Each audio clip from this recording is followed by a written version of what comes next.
In a world of glitz and glam, flashing lights and screaming fans, most people are unaware of the war that rages behind the scenes. And that war includes your favorite artist and your favorite songs. This is The Dark Side of Songwriting. Hosted by Nayim Edwards. Welcome to The Dark Side of Songwriting. My name is Nayim Edwards. I am your host, and today, why everybody hates Iggy Azalea. You know, we didn't get here overnight. We didn't manufacture this in the lab, but T.I. did when he decided that he was going to bring somebody to the table that was manufactured in the lab. He was writing all the music. Her identity is not what her identity is. He was trying to cheat his way in the female rap game. This wasn't some brilliant diamond in the rough that he took out and polished. This was somebody that was created because he was trying to cheat his way to the top. And if you've been over here for a little while, or you went back and you reviewed other discussions that we've had, I've told you that having a female rapper is a license to print money. It's like having an NFL team. Why? Because one, female rappers can sell things that male rappers cannot. Well, I don't know about nowadays. People on all type of, we ain't gonna go there, but they can sell things that men cannot sell. They can do things and go places that men do not have access to, or shouldn't, or I ain't gonna say shouldn't, but men traditionally don't have access to. And female rap is not about rap anymore. It's not about who can rap the best, who's doing the best rapping. It's more of a selling of a lifestyle when we talk about women. It's easier for men to get in the game, but if you can get a female rapper to pop, you have unlimited access to capital because of all the things that a woman can go do.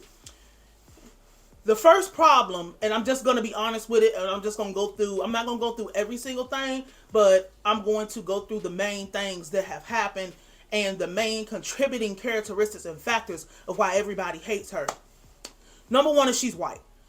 It's white rappers have a harder time getting cultural acceptance because most of the time, about 99% of the time, it's not believable. And it's not just people that don't look like them, it's people that look like them too. If they had, and we're talking about like mainstream level, not people on the ground or some local mixed or white rapper or whatever, traditionally and generally, ain't nobody trying to hear that shit.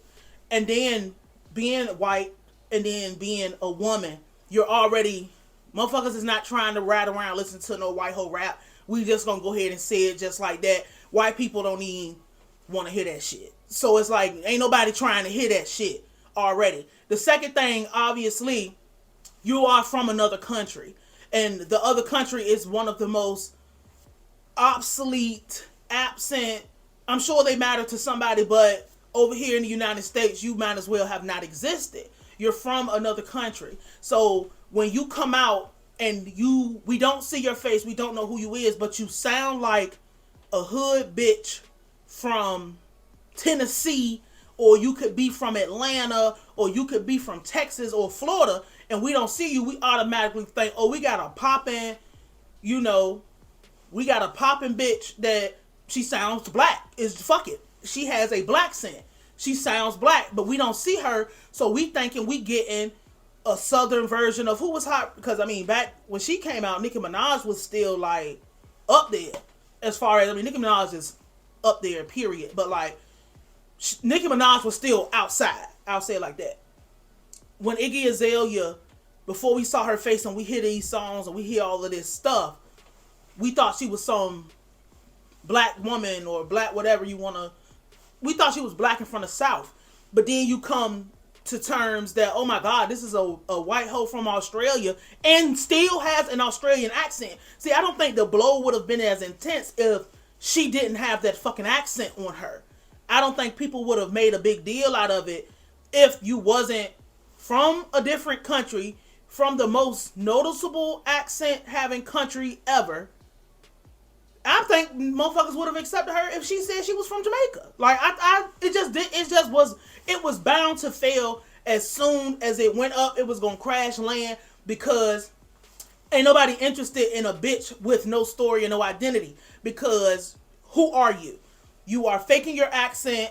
You don't sound like, and people can say, oh, it sounds like this, it sounds like, bro, Even people who have different dictions, or even people who are accent neutral, you can tell when you listen to somebody what's going on, because everything, if you have that kind of ear, maybe it's just because I do this for a living, you can hear certain things, but every motherfuckers know who the fuck they talking about and who they talking to. You know, I've heard people say they've thought, and I had this thought before, that like when Amy Winehouse came out, they thought it was Lauryn Hill until they saw who it was. But the difference with Amy Winehouse having the voice that she had, or Adele having a soulful voice like she has, because traditionally those people don't have those type of voices, and we're talking about fake ass, fraud ass people from other places. Adele and Amy Winehouse not fake to me, but like when you hear something that you used to hearing walking around your neighborhood, and you see it and it's not the thing, you're rejecting it because it's fraudulent to you. You're rejecting it because what the fuck is this, bitch? You came in here and you tricked me. You would have been better off being an Instagram bitch and then coming out with something, because then at least you gave us a soft launch into what you was trying to do. You would have probably been better at playing on Tubi movies or some type of actress or something like that, because that is what doing shit like that only works over there. You can't come into rap, as fucked up as rap might be right now, and I think we're pivoting. We are in the middle of a shift and a pivot, but as fucked up as rap is right now, or when you came out, the one thing that has always remained a constant in the genre is you're going to have some type of authenticity about you, or you're going to fail. And failure might not be monetary. You might actually get money from people who like your fake ass, who like your fake whatever, but in your heart of hearts, this is one of those things that Russ needs to discover, and we'll talk about it another time, but like, you don't understand that you don't have any type of connection to the culture once we find out you're not who you say you are. And that's not what Russ' case, but Russ' case is you have two strikes against you when you walking into an arena that was not made for you, and is not made for whatever your culture is. There's people who got accepted into the culture because they have stayed authentic to whatever they came from. Number one is Paul Wall.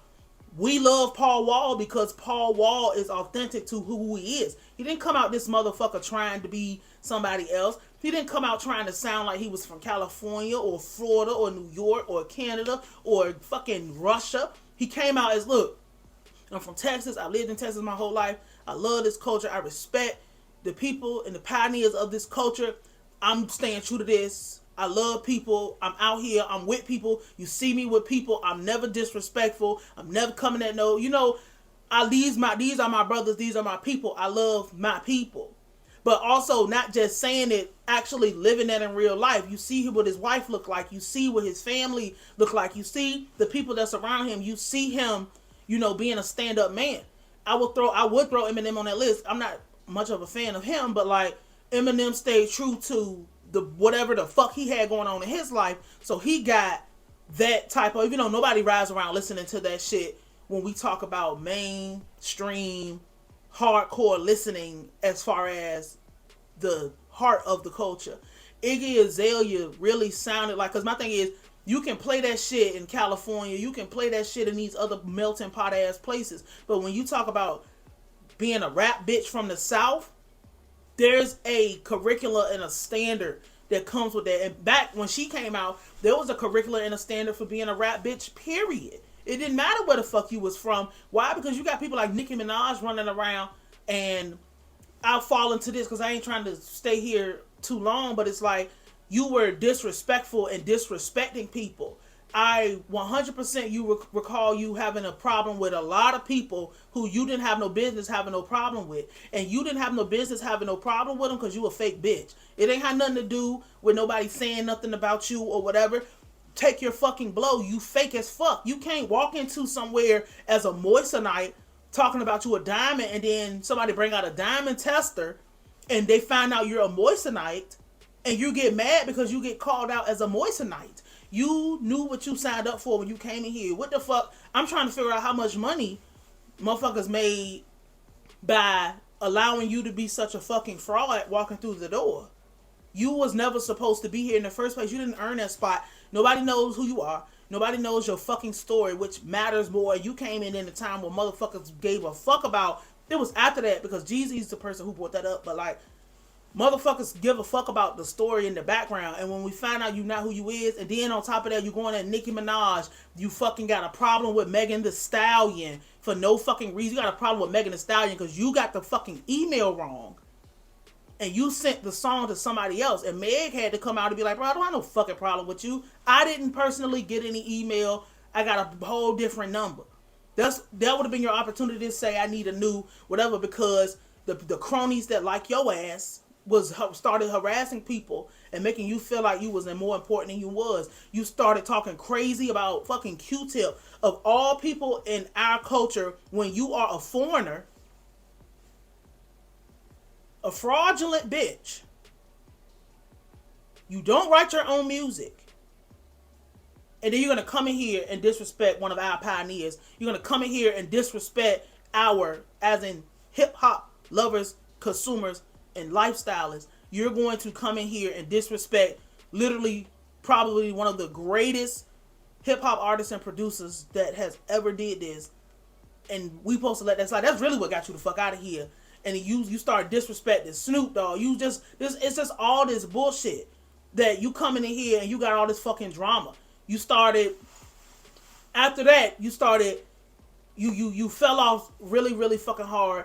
You went and had a baby by Playboy Cardi. You're weird as fuck, right? So like, you go have a baby by Playboy Cardi. He already told you before that he didn't want the fucking kid, and you kept the kid. So that's some dumbass bullshit. Ain't nobody trying to hear that, bro. That's not a type of man you have no motherfucking kid back. That's a scary ass nigga you shouldn't even try to have no fun with. But then you try to come back out and you want to copy. You go. So we know you don't write. We know you can't rap. We know you not shit. You go. Cardi B put out a song called Money. You go get the same videographer, the same fucking writer, the same fucking producer, and try to make a copy of that.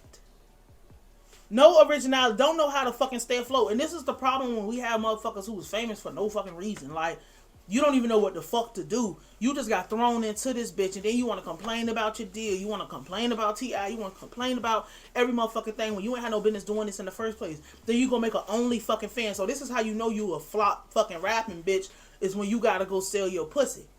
That's how you know you lame as hell. Like, what the hell is wrong with you? Are you not seeing the pattern that you should have never walked through a door that you didn't have no business being in the first place? Like, go all the way back. And then now this shit comes out where you support Tory Lanez, and you've been on this heavy crusade against Megan Thee Stallion because Megan Thee Stallion didn't do your fucking feature because she never got the fucking MP3. And you come out with this long motherfucking list. And to clarify, Tory Lanez is not charged. I'll say that the next video. But like, you have an attitude problem and you have an entitlement problem because you had some type of success, but you're not able to maintain cultural relevancy. You're not ever going to be listed on a list of female rappers that people respect, a list of female rappers that people would actually hear, a list of female rappers that's relevant. It's just not there. It's not going to be there.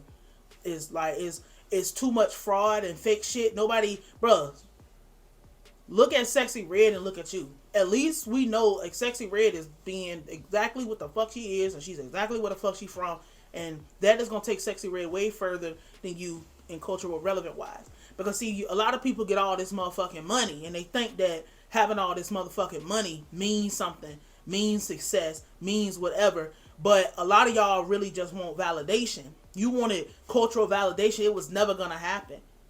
And then when Nicki Minaj called you out, you don't have nothing to, you want to bitch and pitch and get on the internet and cry like somebody is bullying you, bro. Nobody's bullying you. You not, bro, no, you're not being bullied. This is hip hop. And that was another problem that was one of your biggest issues, is that every time something happened in the culture, you bitched and you cried about it.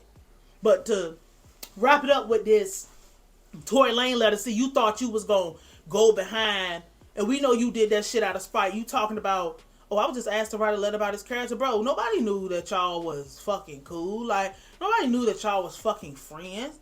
That wasn't something that was fucking public knowledge. You did that because you wanted to spite Megan Thee Stallion. Because no matter what people talk about Meg, no matter what people say about Meg, and also you got a bunch of plastic surgery and bullshit too. So you obviously, you hate yourself and you hate people who don't have to do all that to themselves. You was so bitter. You went and thinking that your actions in private was going to never get to the public. You went out there, all right. You went out there in support of a person committed of a crime when you should have managed your fucking business and said, I'm not writing a statement about anything. I'm not getting involved in that. That's another thing. Why are you involved in cop business as a female rapper? You don't have no business getting into the affairs of Daystar versus the state of California. Why the fuck are you over there? There's plenty of reasons to hate you. But the best reason and the most valid reason for hating you is you might as well be a part of the CIA. You're like, you are a fraud. You are a phony. You can't rap. So it's just like, that's, whatever. And it's just like, ain't nobody trying to hear that. Ain't nobody trying to see that.